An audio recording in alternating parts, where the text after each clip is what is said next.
TGPSC కార్యాలయం ముట్టడికి guerrilla తరహా వ్యూహాన్ని ఎంచుకున్నారు నిరుద్యోగులు.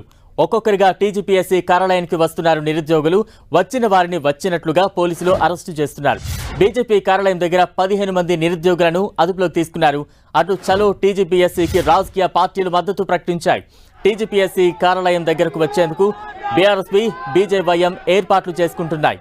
నిరుద్యోగ జేఏసీ చలో టీజీపీఎస్సీకి పిలుపునిచ్చింది. జీవో 46 ద్వారా నష్టపోయిన బాధితులకు న్యాయం చేయాలని కోరుతూ చలో టీజీపీఎస్సీ నిర్వహిస్తోంది. గ్రూప్ 2 ఉద్యోగాలు 2000కు, గ్రూప్ 3 ఉద్యోగాలను 3000కు పెంచాలని, మెగా డిఎస్సీ ప్రకటించాలని డిమాండ్ చేస్తున్నారు. టీజీపీఎస్సీ కార్యాలయం దగ్గర భారీగా పోలీసులను మోహరించారు. నిరసనను అడ్డుకునేందుకు వాటర్ కెనాన్లతో సిద్ధమయ్యారు పోలీసులు. నగరమంతా మెట్రో స్టేషన్ దగ్గర పోలీసులు తనిఖీలు జరుపుతున్నారు. Ameerpet, RTC cross road, Dilsukh Nagar metro స్టేషన్ల దగ్గర ప్రయాణికులను చెక్ చేసి పంపిస్తున్నారు. మెట్రో మార్గంలో టీజీపీఎస్సీ దగ్గరకు నిరుద్యోగులు వస్తారన్న భావనతో పోలీసులు పహారా కాస్తున్నారు. ఇక దిల్సుఖ్ నగర్ మెట్రో స్టేషన్ దగ్గర 10 మందిని అరెస్టు చేశారు. నగరంలో ఎక్కడికక్కడ పోలీసులు చెక్ పాయింట్లు ఏర్పాటు చేశారు. ఇప్పటికే రాష్ట్ర వ్యాప్తంగా పలువురు నిరుద్యోగ జేఏసీ, బీజేవైఎం నేతలను అరెస్టు చేశారు. ఓయూ విద్యార్థి సంఘాల నాయకులు, టీడీఎస్ఎఫ్ తెలంగాణ రాష్ట్ర అధ్యక్షులు విజయ్ నాయక్ను ఓయూ పోలీసులు అరెస్టు చేశారు.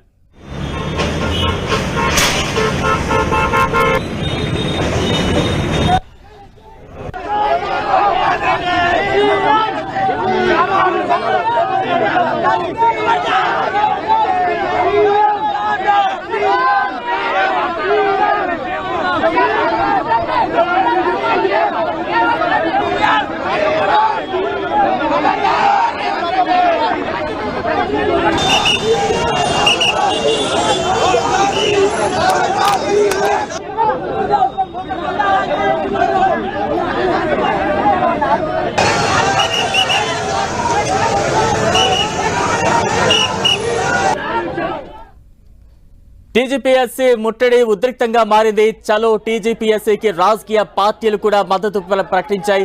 దీంతో నిరుద్యోగ సంఘాల జేఏసీ నాయకులు పెద్ద ఎత్తున టీజీపీఎస్సీ ముట్టడికి చేరుకున్నాయి. బీఆర్ఎస్వైవి అలాగే బీజేవైఎం కూడా ఈ నిరసన కార్యక్రమాల్లో పాల్గొన్నాయి. దీంతో పోలీసులు ఎక్కడికక్కడ ఉద్యమకారులను అరెస్టు చేస్తూ ఉన్నారు, నిరసనకారులను అరెస్టు చేస్తూ ఉన్నారు. ప్రస్తుతం హైదరాబాద్ లో తాజా అప్డేట్స్ మనం చూస్తూ ఉన్నాం.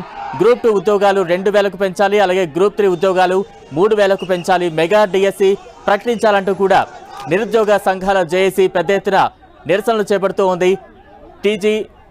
టీజీపీఎస్సీని ముట్టడించేందుకు పిలుపునివ్వడంతో టీజీపీఎస్సీ కార్యాలయం వద్ద ఉద్రిక్త వాతావరణం చోటు చేసుకుంది. పెద్ద ఎత్తున నిరసనకారులు చేరుకుంటుండటంతో వచ్చిన వారిని వచ్చినట్టుగా పోలీసులు అరెస్టు చేస్తూ ఉన్నారు. నగరంలో వివిధ మెట్రో స్టేషన్ల వద్ద ఇప్పటికే పలువురిని అదుపులోకి తీసుకున్నారు. ఎక్కడికక్కడ పోలీసులు చెక్ పాయింట్లు పెట్టి నిరుద్యోగులని అదుపులోకి తీసుకుంటున్న దృశ్యాలు మనం చూస్తూ ఉన్నాం. ప్రస్తుతం హైదరాబాద్లోని టీజీపీఎస్సీ కార్యాలయం వద్ద ఉద్రిక్త వాతావరణం కొనసాగుతోంది. పెద్ద ఎత్తున పోలీసులను మోహరించారు. నిరుద్యోగులను ఎక్కడికక్కడ కట్టడి చేస్తూ ఉన్నారు. నగరంలోని వివిధ ప్రాంతాల్లో చెక్ పోస్టులను ఏర్పాటు చేసి నిరసన తెలియజేయడానికి వస్తున్న నిరుద్యోగులను ఎక్కడికక్కడ అరెస్టులు చేస్తున్న దృశ్యాలే ప్రస్తుతం మనకు కనిపిస్తూ ఉన్నాయి.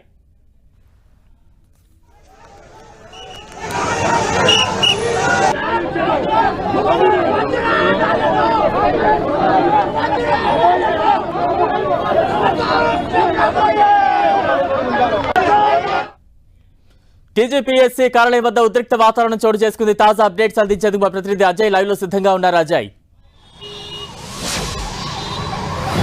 ఎస్ బలరాం, టీజీపీఎస్సీ కార్యాలయం వద్ద ఉద్రిక్త పరిస్థితులే నెలకొన్నాయని చెప్పుకోవచ్చు. ఏదైతే నిరుద్యోగులు పిలుపునిచ్చినటువంటి చలో టీజీపీఎస్సీ కార్యాలయం ఏదైతే ఉందో వాటిని వారు ముట్టడి చేసేందుకు పెద్ద ఎత్తున ఇక్కడికి పోలీసులు వాళ్ళని అడ్డుకుంటున్నటువంటి పరిస్థితి. పెద్ద ఎత్తున నిరుద్యోగులు వస్తున్నారు. అదే స్థాయిలో నిరుద్యోగులను అరెస్ట్ చేసేందుకు పోలీసులు కూడా కార్యాచరణ చేపట్టినటువంటి పరిస్థితి మనకు కనబడుతుంది. మనం చూసుకోవచ్చు దృశ్యాల్లో ఎవరైతే నిరుద్యోగులు వస్తున్నారో వచ్చిన వారిని వచ్చినట్టుగా పోలీసులు అరెస్ట్ చేస్తున్నటువంటి క్రమం అయితే మనం చూసుకోవచ్చు. అయితే ఏదైతే గెరిల్లా తరహా వ్యూహాన్ని కూడా నిరుద్యోగులు ఎంచుకున్నారు. ఒక్కొక్కరుగా వాళ్ళు ఇక్కడికి వస్తున్నటువంటి పరిస్థితి మనకు కనబడుతుంది. వచ్చిన వారిని వచ్చినట్టుగా పోలీసులు అరెస్ట్ చేస్తున్నటువంటి క్రమం అయితే మనం చూసుకోవచ్చు. మనం ఇప్పటికే చాలా మందిని అరెస్ట్ చేసినటువంటి పోలీసులు ఇక్కడికి మరికొంతమంది రాగా వాళ్ళను కూడా అరెస్ట్ చేసినటువంటి పరిస్థితి మనకు చూసుకోవచ్చు. అయితే మనం చూడొచ్చు నిరుద్యోగులు ఒక ప్రధానమైనటువంటి డిమాండ్లు తీసుకున్నట్లయితే గ్రూప్ 1 కి సంబంధించి 1:100 కు భర్తీ చేయాలి. అదేవిధంగా 1:100 కు మెయిన్స్ కు పిలవాలి. అదేవిధంగా గ్రూప్ 2 ఉద్యోగాలను 1000 నుండి 2000కు పెంచాల్సిన అవసరం ఉంది. అదేవిధంగా గ్రూప్ 3 ఉద్యోగాలను 3000కు పెంచాల్సిన అవసరం ఉంది అంటూ కూడా వాళ్ళు చెప్తున్నటువంటి పరిస్థితి మనకు కనబడుతుంది. అదేవిధంగా మెగా డిఎస్సిని నిర్వహించాల్సిన అవసరం ఉంది అంటూ కూడా వాళ్ళు చెప్తున్నటువంటి పరిస్థితి మనకు కనబడుతుంది. టీఎస్పీఎస్సీ ఆఫీస్ ముందు కంచెలు వేసి ఈ రోజు గ్రూప్ 1 గ్రూప్ 2 ఎగ్జామ్ వాళ్ళకి చూడవచ్చు. ఎవరైతే నిరుద్యోగులు టీజీపీఎస్సీ కార్యాలయానికి వస్తున్నారో వాళ్ళందరినీ కూడా అరెస్ట్ చేసే క్రమం అయితే చూసుకోవచ్చు. ముఖ్యంగా జీవో నెంబర్ 46 ద్వారా ఎవరైతే అన్యాయానికి గురయ్యారో వాళ్ళందరికీ కూడా న్యాయం చేయాలి అంటూ కూడా వాళ్ళ డిమాండ్స్ అయితే పెట్టుకున్నటువంటి పరిస్థితి కనబడుతుంది. మెగా డిఎస్సీలో భాగంగా 25,000 టీచర్ పోస్టులను భర్తీ చేయాలంటూ కూడా వాళ్ళు డిమాండ్ చేస్తున్నటువంటి పరిస్థితి కనబడుతుంది. అదేవిధంగా ఎవరైతే పోలీసులు నిరుద్యోగులను అరెస్ట్ చేస్తున్నారో మేము ఇక్కడ నిరసన తెలియజేసేందుకు వచ్చాం. గత కాంగ్రెస్ ప్రభుత్వం నిరుద్యోగుల వల్లనే ఏర్పడింది. నిరుద్యోగ సమస్యలను తీరుస్తామంటూ కూడా వాళ్ళు హామీ ఇచ్చి అధికారంలోకి వచ్చారు. కానీ అందుకు భిన్నంగా గత 6 నెలలుగా ఈ కాంగ్రెస్ ప్రభుత్వం ఏం చేయలేదు. మాకు వెంటనే ఏదైతే ఎన్నికల్లో ఇచ్చినటువంటి హామీలు ఏవైతే ఉన్నాయో హామీలను నెరవేర్చాల్సిన బాధ్యత రాష్ట్ర ప్రభుత్వం ఉంది, రేవంత్ రెడ్డి పైన ఉంది అంటూ కూడా వాళ్ళు మాట్లాడుతున్నటువంటి పరిస్థితి అయితే కనబడుతుంది. అయితే ఇక్కడికి వచ్చిన వారు ఎవరైతే ఉన్నారో వాళ్ళను అరెస్ట్ చేయడం అక్రమం అని మేమేమైనా సంఘ విద్రోహి శక్తులమా లేకపోతే ఉగ్రవాదులమా, ఎందుకు మమ్మల్ని ఈ విధంగా అరెస్ట్ చేస్తున్నారు, నిరసన తెలియజేసే రైట్స్ మాకు లేవా అంటూ కూడా వాళ్ళు క్వశ్చన్ చేస్తున్నటువంటి పరిస్థితి మనకు కనబడుతుంది. ఏదైతే తెలంగాణ పబ్లిక్ సర్వీస్ కమిషన్ కు సంబంధించి 2 గేట్లు ఉన్నాయి. 2 గేట్లను కూడా పోలీసులు తమ కంట్రోల్లోకి తీసుకోవడం జరిగింది. అదేవిధంగా కంప్లీట్ గా మెట్రో స్టేషన్లన్నింటినీ కూడా పోలీసులు తమ కంట్రోల్లోకి తీసుకోవడం జరిగింది. ఏదైతే ఇక్కడ పబ్లిక్ సర్వీస్ కమిషన్ కు near by law Gandhi Bhavan metro station ఉంటుంది. ఆ మెట్రో స్టేషన్ లో దిగి ఇక్కడికి రావడానికి ఈజీగా అవకాశాలు ఉండడంతో నగర వ్యాప్తంగా ఉన్నటువంటి అన్ని మెట్రో స్టేషన్లు కూడా తమ కంట్రోల్లోకి తీసుకుని పూర్తిస్థాయి భద్రతను అయితే చేస్తున్నటువంటి పరిస్థితి మనం చూసుకోవచ్చు. Right, thank you Ajay.